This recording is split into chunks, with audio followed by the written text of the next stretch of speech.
Today, we're diving into a single signature on a single document that has absolutely ignited a firestorm across Nigeria.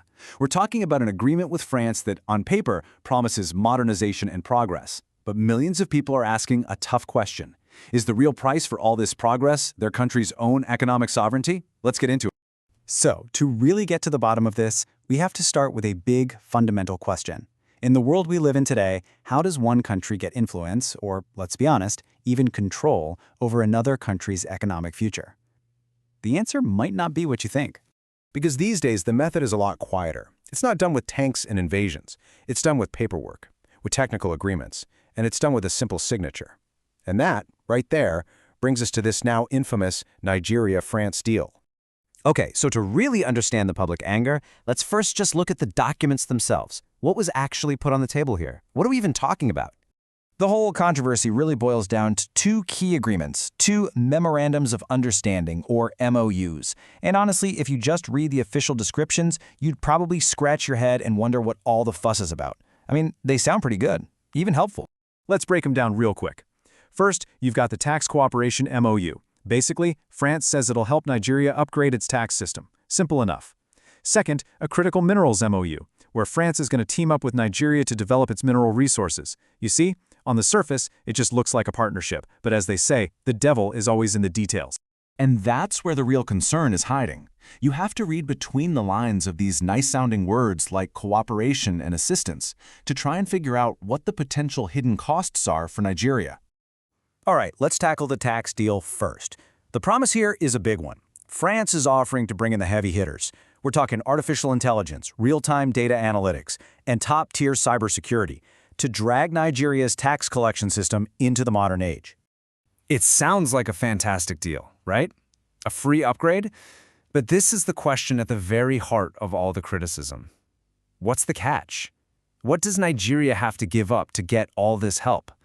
Well, here's the trade-off. For all that tech, Nigeria agrees to share aggregated economic and tax data.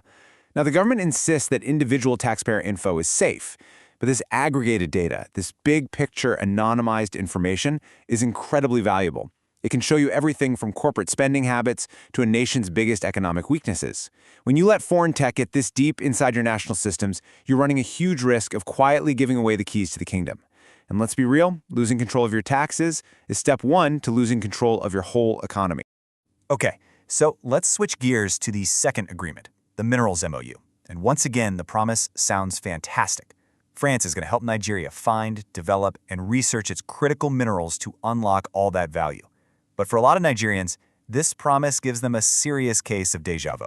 His quote really captures that historical weight. The discovery of oil was meant to be this incredible blessing for Nigeria.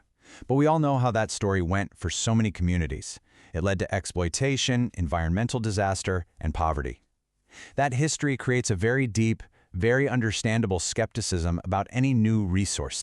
So the fear is that this is just the same old story with a different mineral. You know the drill. Raw resources get dug up and shipped out. And all the valuable stuff, the processing, the refining, the real money, that all happens somewhere else. Without Nigeria first fixing its own massive internal problems, like illegal mining and corruption, an agreement like this isn't seen as a partnership. It's seen as an open invitation for exploitation. To really get why people are so outraged, we have to zoom out a bit. This deal didn't just appear out of thin air. No, it landed on some very fertile ground of historical mistrust. Mistrust of foreign powers and mistrust of Nigeria's own leaders. It really comes down to a collision of two major issues. On one side, you have France's long, complicated, and often controversial history in Africa, where the word cooperation has sometimes been used as a cover for economic control. And on the other side, you've got Nigeria's own internal battles, weak institutions, and a serious lack of transparency. You put those two things together, and of course, people are going to be suspicious. It's almost inevitable. And that leads to maybe the most important point of all. You can write all the safeguards and protections you want into a legal document, but those words on paper, they'd mean absolutely nothing if the government institutions that are supposed to enforce them are weak or corrupt. A good deal requires good governance, period. But you know, beyond all the talk about data and resources and history, there is one thing that stands out as the single biggest red flag of them all. It's not just what was signed, it's how it was signed. The process itself became the entire problem. First up, for a deal with such huge, far-reaching consequences for the entire country, there was basically zero public debate. The very people whose economic future is on the line were left completely in the dark until the ink was already dry. Second, there was no real scrutiny from the legislature, the people who are elected to represent the public, to provide oversight on these massive international deals. They were seemingly just bypassed. And finally, when you add those first two failures together, what do you get? You get no national conversation about the right way forward for the country. It was just signed, quietly, behind closed doors. And this right here is the heart of it. When decisions this big are made in secret, it just destroys public trust. The secrecy itself meant that suspicion wasn't just some emotional reaction, it was the only logical conclusion people could come to. The argument you hear from critics isn't that Nigeria shouldn't modernize, it's that the country doesn't have to trade away its sovereignty to get there. I mean, Nigeria has brilliant professionals, a booming tech scene, world-class economic experts. The missing piece of the puzzle isn't talent, it's accountability. And this points to a much deeper, more dangerous truth. These kinds of deals can seem like an easy way out.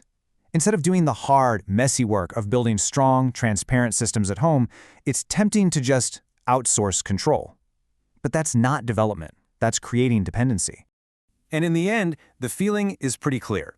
Real progress has to be built on a foundation of trust between a government and its people.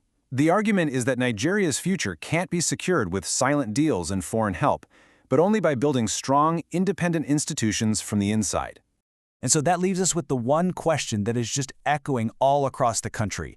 After you weigh the promises against the potential costs, the history against the secrecy, you just have to ask, who does this deal really benefit? That's the answer Nigerians are demanding.